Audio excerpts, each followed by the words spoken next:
కాదు వాటన్నిటికంటే కూడా చాలా వివాదమైన అంశం పెదకూరపాడు నియోజకవర్గంగా జరుగుతున్నటువంటి అతి ప్రధానమైనటువంటి వివాదం ఏంటి అంటే ఇసుక మాఫియా.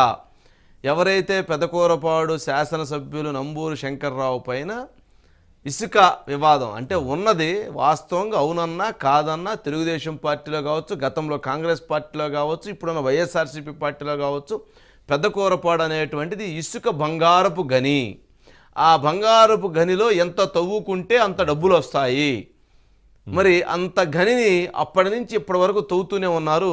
కానీ ఈ 4 సంవత్సరాలుగా తవ్వినటువంటి తవ్వకం అన్నటువంటిది అది మామూలుగా లేదు. వజ్ర వైడూర్యాలతో కుదిరినటువంటి మొత్తము ఆ రకమైనటువంటి తవ్వకాలు జరిగినాయి. అంత డబ్బుని వాళ్ళు జమకూర్చుకున్నారు. మరి ఆ డబ్బు అంతా కూడా మరి ఎమ్మెల్యే చుట్టూతే లేదా ఎమ్మెల్యేకే చేరింది. అంటే జనరల్గా ఆయన మీద కాన్స్టిట్యున్సీలో వివాదాలు లేవు. ఏది కాన్స్టిట్యున్సీలో ఉన్న రోడ్లకో లేకపోతే ఇంకో దానికి కాంట్రాక్టులకు లేవు. ఆయన మీద ఉన్న ప్రధానమైనటువంటి అంశం ఈ చిన్న చిన్న ఎందుకు ఇది పెద్దది బంగారపు గని ఉంటే బంగారపు గని దవ్వుకోవాలి కానీ అడబోయి ఇది చేస్తారా, చేయరు కదా, అలా అనమాట. అయితే ఇప్పుడు జరిగినటువంటి దాంట్లో గత కొద్ది రోజులుగా నడుస్తూ ఉంది. ఆ నడుస్తున్నటువంటి అంశంలో ఏంటంటే ఎవరైతే తన దగ్గర ఉన్నటువంటి నాగేంద్రో అండ్ సాయి సమ్ ఎక్సో వైయో జడ్డో వారు గతంలో ఆయన దగ్గరే పనిచేశారు, ఆయన దగ్గరే సంపాదించారు, లేదా ఆయనకి సంపాదించి పెట్టారు, ఏదన్నా కావచ్చు, అటు కావచ్చు ఇటు కావచ్చు, ఆయనకి సంపాదించి పెట్టారు అనుకుందాం. తర్వాత కాలక్రమంలో కొంత ఏదో ఇటీవల వాటి ఆర్థిక వివాదాలు, ఎప్పుడైనా డబ్బుల దగ్గర గొడవలు వస్తాయి కదా, ఎక్కడైనా వచ్చేది గొడవలు ఎక్కడ వస్తాయంటే వాటి దగ్గర ఇంకో దగ్గరే వస్తాయి. సరే ఇప్పుడు దీని వరకే మాడదు. గొడవలు వస్తే వాళ్ళిద్దరిని ఆయన బయటికి వెళ్ళగొట్టడం, వాళ్ళిద్దరూ బయటికి వెళ్ళి మాకు ప్రాణహాని ఉందని చెప్పటం, వాళ్ళతోటి ప్రభుత్వం పైన వాళ్ళిద్దరూ బాగున్నప్పుడు వాళ్ళిద్దరితోటి ప్రభుత్వం పైన జగన్మోహన్ రెడ్డి గారి పైన నేషనల్ గ్రీన్ ట్రిబ్యునల్కి కేసు వేయించారు. ఎవరు వేయించారు? ఎమ్మెల్యే వేయించారు. ఎమ్మెల్యే ఎవరు? వైఎస్ఆర్సీపీ. ఏమి రాజకీయం అండి. అప్పుడు శేఖర్ రెడ్డి, ఎవరు మన 100 కోట్ల శేఖర్ రెడ్డి, టీటీడీ శేఖర్ రెడ్డి, ఆయనకు వచ్చినటువంటి దాన్ని కూడా తర్వాత ఏపిచ్చి ఆయన్ని ఎల్లగొట్టి ఇప్పుడు మొత్తం గుంటూరు జిల్లాలో ఇసుక వ్యాపారాన్ని ఆయన చేస్తూ ఉన్నారు. ఆయనకి ఎందుకు హైదరాబాద్లో మంచి రియల్ ఎస్టేట్ ఉంది, కుమారుడు మంచిగా బిజినెస్ చేస్తూ ఉన్నాడు, ఆయనకేం ఇసుకే గోల లేకపోతే ఆయన ప్రశాంతంగానే ఉన్నాడు. కానీ ఆయన కావాలని పొయ్యి మీద పెట్టుకొని సరే మొత్తానికి డబ్బు మీద తపన ఎక్కువ కదా ఎవరికైనా, మొత్తానికి ఆ తపన కొంది ఇప్పుడు అన్నీ పోయి వివాదం అవుతూ ఉంది. అందుట్లో ఒక అతను మాకు ప్రాణహాని ఉంది, ఎవరైతే మొన్నటి వరకు శంకర్రావు దగ్గర ఉన్న వ్యక్తి ఇప్పుడు మాకు ప్రాణహాని ఉంది, మమ్మల్ని చంపాలని చూస్తున్నారని చెప్పి వాళ్ళు ఆరోపణలు చేస్తున్నారు. మన కన్నా లక్ష్మీనారాయణ గారు వైసీపీ ఎమ్మెల్యే ఒక ఆయన ప్రభుత్వం మీద కేసులు వేపించి లబ్ధి పొందారని చెప్పని పరోక్షంగా ఆయన్నే అన్నారు. ఈరోజు కొమ్మాలపాటి శ్రీధర్, ఎవరైతే TDP Telugu Desam party in charge Kommalapati Sridhar కూడా మొత్తానికి అది చంద్రబాబు నాయుడు గారికి ఇక్కడ ఇసుక మాఫియా జరుగుతున్న దాన్ని అన్నిటి కూడా చంద్రబాబు నాయుడు గారికి చెప్పడం, చంద్రబాబు నాయుడు గారు మీరు దాని మీద గట్టిగా ఫైట్ చేయండి అని చెప్పడం, మొత్తానికి ఆయన కూడా వెళ్ళి రంగంలోకి దాని మీద ఫైట్ చేయడానికి శ్రీకారం చుట్టాడు. ఆ శ్రీకారం చుట్టినటువంటి సందర్భంలో ఇప్పుడు ఆయన బయట ఒకసారి వేయండి.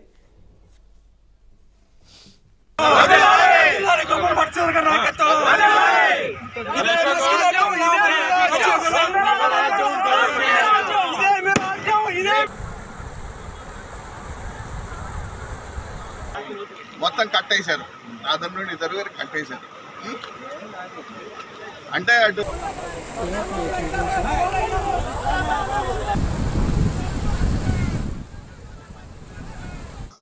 సరే మొత్తానికి అదొక వీడియో. సరే దీంట్లో చాలా ఉన్నాయి. అంతకుముందు శేఖర్ రెడ్డి వాళ్ళ టీంని ఏదో బెదిరించారు అనేటువంటిది అదొకటి, ఇవన్నీ నడుస్తూ ఉన్నాయి. సరే రాజేష్ ఉన్నాడు, రాజేష్కి ఎక్కువ తెలిసింది. రాజేష్ ఏంటి మొత్తానికి పెదకూరపాడు ఇసుక బంగారపు గనిపైన వివాదం మొదలైంది. మొత్తానికి సర్దుకోవాల్సిన వాళ్ళందరూ సర్దుకున్నారు. 4 సంవత్సరాలు ఎవరికి కనపడకుండా గప్చిప్ సంబార్ బుడ్డి అన్నట్టుగా ఏదో ఉంటుంది కదా, మొత్తం ఎత్తేసారు. మొత్తానికి ఇప్పుడైతే మళ్ళీ వివాదం మొదలైంది. ఏంటి అసలు వివాదం వెనక? వాళ్ళు ఎవరైతే గ్రీన్ ట్రిబ్యునల్లో కేసు వేసారో వాళ్ళు ప్రాణహాని ఉందంటాం ఏంటి? ఇప్పుడు పోయి కొమ్మలపాటి శ్రీధర్ అక్కడ గొడవ చేయటం ఏంటి? నంబూరు శంకర్రావు అసలు ఇప్పుడు దీని మీద ఏమంటాడు? ఆయన వర్షన్ ఏంటి? అదే సార్, నంబూరి శంకర్రావు అయితే రామరామ నాకు అసలు ఏం తెలియదు, నేను ఇందులో ఇన్వాల్వ్ కాలేదు, నాకు సంబంధించిన అనుచరులు ఎవరో ఆ ఇసుక రీచ్లు తెచ్చుకున్నారు, వాళ్ళు తీసుకుంటే వాళ్ళు తవ్వుకుంటే ఇసుక నాకేం సంబంధం అని అంటున్నారు సార్. ప్రధానంగా అసలు ఈ ఇసుక వివాదం చూసుకుంటే నిజంగా సంబంధం లేదంటావా రాష్ట్రంలో రాజేష్? నిజంగా సంబంధం లేదంటావా? ఆయనకు సంబంధం లేకుండా అనుచరులు అసలు ఎలా వేస్తారు సార్? గతంలో ఆ 2000 రాష్ట్రంలో వైసీపీ ప్రభుత్వం అధికారంలోకి వచ్చిన సంవత్సరం టైంలో కూడా ఇసుకను అడ్డగోలుగా కూడా మొత్తం కూడా ఆ రాష్ట్రంలోనే అతిపెద్ద నియోజకవర్గంగా కోరపాడు నియోజకవర్గం ఉంది, ఎక్కువ రీచ్లు ఉన్న నియోజకవర్గం కూడా కోరపాడే సార్. అవును. అక్కడ అసలు లిమిట్ అనేది లేదు, ఎంత దూరం అనేది లేదు. అసలు నదిలోకి నేషనల్ గ్రీన్ ట్రిబ్యునల్ ఆదేశాల మేరకు హెవీ లారీలు కానీ, హెవీ క్రేన్లు కానీ, హెవీ ట్రక్కులు కానీ నదిలోకి వెళ్ళకూడదు సార్. కేవలం అది మాన్యువల్ గా మనుషులు తవ్వి పడవల ద్వారా ఒడ్డుకు చేర్చుకొని అక్కడి నుంచి లారీల్లో నింపుకోవాలి. కానీ అడ్డగోలుగా నది మధ్యలో కంకరతో గ్రావెల్ తో వాటర్ పోసి ఫ్లడ్స్ రావడానికి కూడా ప్రత్యక్షంగా వీళ్ళు కారణం అయ్యారు సార్ కొన్ని టైంలో. అయితే ఆ టైంలో తర్వాత రాష్ట్రంలో వైసీపీ ప్రభుత్వం ఇసుక కాంట్రాక్ట్ జేపీ సంస్థకి ఇవ్వటం, జేపీ సంస్థ మీద జేపీ సంస్థకి ఇచ్చిన టైంలో ఈ నంబూరి శంకర్రావు ప్రధాన అనుచరులుగా కంచేటి సాయి, దండా నాగేంద్ర వీళ్ళిద్దరు కూడా ప్రధాన అనుచరులుగా ఈ శాండ్ వ్యవహారాలు చూసుకునే ప్రధాన అనుచరులుగా ఉన్నారు. వీరితో నేషనల్ గ్రీన్ ట్రిబ్యునల్ లో ఒక కేసు వేయించారు. మా ప్రాంతంలో ఈ రకంగా అడ్డగోలుగా తవ్వకాలు చేస్తున్నారంటూ కూడా వారి మీద ప్రభుత్వానికి యాంటీగా, జగన్మోహన్ రెడ్డికి యాంటీగా నేషనల్ గ్రీన్ ట్రిబ్యునల్ మీద ఒక కేసు వేయించారు. ఆ కేసు ఇప్పుడు కూడా రన్నింగ్ లో ఉంది. అయితే ఇప్పుడు మళ్ళీ ప్రభుత్వం ఏదైతే ఆ శాండ్ కాంట్రాక్ట్ ని జేపీ కంపెనీని తీసేసి స్థానికంగా ఉన్నటువంటి ఎమ్మెల్యేలకు ఇచ్చిన నేపథ్యంలో గుంటూరు జిల్లా మొత్తం కూడా, ఉమ్మడి గుంటూరు జిల్లా మొత్తం 17 నియోజకవర్గాల పరిధిలో మొత్తం కూడా ఈ కాంట్రాక్ట్ ని నంబూరి శంకర్రావు కంపెనీ, నంబూరి శంకర్రావు చేజిక్కించుకున్నారు. ఆయన కొడుకు ప్రధానంగా ఎవరైతే ఉన్నారో కళ్యాణ్ చక్రవర్తి అండర్ లో కూడా మొత్తం ఇసుక రీచ్లు అనేది నడుస్తున్నటువంటి పరిస్థితి అయితే ఉంది సార్.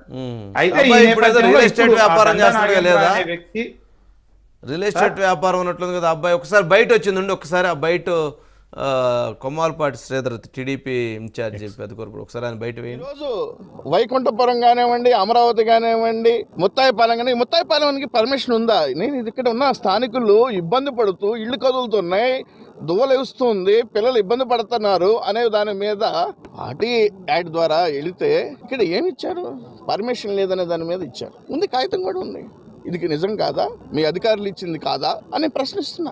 అయితే అది అంటే ఎప్పుడో చనిపోయారు, 23 మంది చనిపోయారు, 25 మంది చనిపోయారు, 23 మంది 22 మంది చనిపోయారు, ఎప్పుడు చనిపోయారు ఏంటి అనే దాని మీద దాని చర్చ అయితే దాన్ని కూడా మళ్ళీ ఒకసారి ముందుకు పోవచ్చు. దాని గురించి పెద్ద ఆలోచించాల్సిన అవసరం లేదు. ఈ రోజు కృష్ణా నదిలో నిమజ్జనం ఉన్నాం, ఈదుకుంటూ రాలా, ఇక్కడికి నడుచుకుంటూ కార్లు వేసుకుని వచ్చాం, నది గర్భంలోకి వచ్చాం. నది గర్భంలో ఇసుక తవ్వకాలు నీకు ఎవరిచ్చారు పర్మిషన్? ఒకసారి ఆలోచించండి. ప్రజలు కూడా, ఆంధ్రప్రదేశ్ ప్రజలు కూడా, ప్రత్యేకించి పెదకూరపాడు నియోజకవర్గ ప్రజలు ఆలోచించాలి. రువ్వు అనే లారీలకు వెళుతూ ఉన్నాయి, ఆ రేతులు హైదరాబాద్ పోతున్నాయా, ఇటు చెన్నై పోతున్నాయా, ఎటు పోతున్నాయా అనే దాని మీద ఇక్కడ ఉన్న వాళ్ళ ప్రశ్నలు. ఈ డబ్బంతా ఎవరి జేబుల్లో పోతుంది? ఎవరి ప్రాణాలు తీయటం కోసం నది గర్భంలో మరి ఇసుక తవ్వకాలు చేస్తున్నారు. నాకు వ్యక్తిగతంగా ఆయన వేరు, నేను ప్రజా సమస్యల మీద అంటారా, ఏది మాట్లాడతాను నేను సిద్ధంగా ఉన్నాను, ఏదైనా మాట్లాడతాను సిద్ధంగా ఉన్నాను. అవసరమైతే ఇప్పుడే ఉంది, అనుమతి లేకుండా మరి తవ్వుతున్నట్టు ఉందా లేదా? Right, okay. ఈయన కూడా ఏదో కొద్దిగా గట్టిగా మాట్లాడలే, ఈయన కూడా ఎక్కడో నసుగుతా మాట్లాడుతున్నట్టున్నారు. అంటే ఎక్కడో ఈయనకి కొంచెం ఏదో అంటే గతంలో క్వారీలు కూడా జరిగి ఉంటాయి కదా, ఇసుక క్వారీలు. గతంలో కాంగ్రెస్ అయింది, తెలుగుదేశం, వైసీపీ అయింది, ఎవరైనా చేసే పని అదే అనుకో. సరే, ఓకే రాజేష్, ఎందుకని ఏంటి ఇప్పుడు ఈ వివాదం ఎందుకు చెప్పు. సార్, ఈ వివాదం నిన్న గుడి దగ్గర, ముత్తాయిపాలెం గుడి దగ్గర 2 పిల్లలు చనిపోయారు సార్. ఈ శ్రీధర్ వివాదం, నంబూరి శంకర్రావు వివాదం వచ్చి ఆ పిల్లలు చనిపోవడానికి మీరు కారణం అంటే మీరు కారణం అంటూ వాళ్ళిద్దరు ఒకళ్ళ మీద ఒకళ్ళు సాక్ష్యాలు మా దగ్గర ఉన్నాయంటే ఎమ్మెల్యే ఇప్పుడు కొమ్మాలపాటి శ్రీధర్ కాదు కదా, నంబూరి శంకర్రావు కదా. అదే, అంటే శ్రీధర్ ఎమ్మెల్యేగా ఉన్నప్పుడు తవ్వారు అనేది శంకర్రావు ఆరోపణ. శ్రీధర్ ఆరోపణ ఏమో నంబూరి శంకర్రావు అడ్డగోలు తవ్వకాల వల్లనే ఈ రోజు ఆ పిల్లలు గుర్తుండొచ్చు కదా. బొడవలేదు సార్, బొడవలేదు. పైపెచ్చు అదే ఇందాకున్న టాపిక్ చూసుకున్నట్టయితే ఎవరైతే గతంలో ఈ దండా నాగేంద్ర తాత నేషనల్ గ్రీన్ ట్రిబ్యునల్ లో కేసు వేయించారో శంకర్రావు, ఇప్పుడు అతను ఒక 1 వీక్ బ్యాక్ నాకు నంబూరి శంకర్రావు నుంచి ప్రాణహాని ఉంది, గతంలో నాతో గ్రీన్ ట్రిబ్యునల్ లో కేసు వేయించాడు, ఇప్పుడు మేము ఆ కేసు వాపస్ తీసుకోమని నన్ను డిమాండ్ చేస్తున్నారు. నేను తీసుకోనంటే ఆయన కొడుకు కళ్యాణ్ చక్రవర్తి ఆయన నిన్ను లేపేస్తామని బెదిరిస్తున్నారు అనేది దండా నాగేంద్ర కామెంట్ చేశారు సార్. దాని మీద ఇప్పటి వరకు కూడా ఎమ్మెల్యే స్పందించలేదు. అదేమంటే అతని స్థాయి మేము స్పందించేది కాదు అని ఒక వివరణ అయితే వాళ్ళ దగ్గర నుంచి వస్తున్న పరిస్థితి అయితే ఉంది. ఓకే. ఈ దండా నాగేంద్ర అనే అతను ఇప్పుడు కూడా వైసీపీలోనే ఉన్నాడు సార్. ఆ. సాయి అనే వ్యక్తిని సస్పెండ్ చేశారు కానీ పార్టీ నుంచి సస్పెండ్ చేశారు కానీ దండా నాగేంద్ర అనే వ్యక్తి ఇప్పటికి కూడా వైసీపీలోనే ఉన్నాడు. అతను వైసీపీలో ఉండి అధికార పార్టీ ఎమ్మెల్యే మీద నన్ను బెదిరిస్తున్నాడు, నన్ను చంపేస్తా అంటున్నాడు అంటూ వాళ్ళ నియోజకవర్గానికి సంబంధించిన ఎమ్మెల్యే మీద ఏదో ఎక్కడో ఏదో ట్విస్ట్లు ఉన్నాయి, ఇక్కడ ఏదో ట్విస్ట్లు ఉన్నట్లుండే ఈ కేసు. ఇది వివాదం ట్విస్ట్లు ఉంది కనుక కరెక్ట్గా దాని మీద చేద్దాం. అదే సార్, కరెక్ట్ గా దీనికి వివాదానికి కారణం ఏంటంటే జేపీ వాళ్ళకి ఇచ్చినప్పుడు నంబూరు శంకర్రావుకి వచ్చే ఆదాయం పోయింది కాబట్టి నాగేంద్రతో జేపీ సంస్థకి యాంటీగా నేషనల్ గ్రీన్ ట్రిబ్యునల్ లో కేసు వేయించారు. ఇప్పుడు జేపీ సంస్థను తీసేసి మళ్ళీ ఎమ్మెల్యేలకు ఇచ్చారు కాబట్టి ఎవరైతే ఈ నంబూరు శంకర్రావు గుంటూరు జిల్లాలో ఉన్నటువంటి రీచ్లన్నింటినీ కూడా ఆయన అనుచరులే తీసుకున్నారు కాబట్టి ఇప్పుడు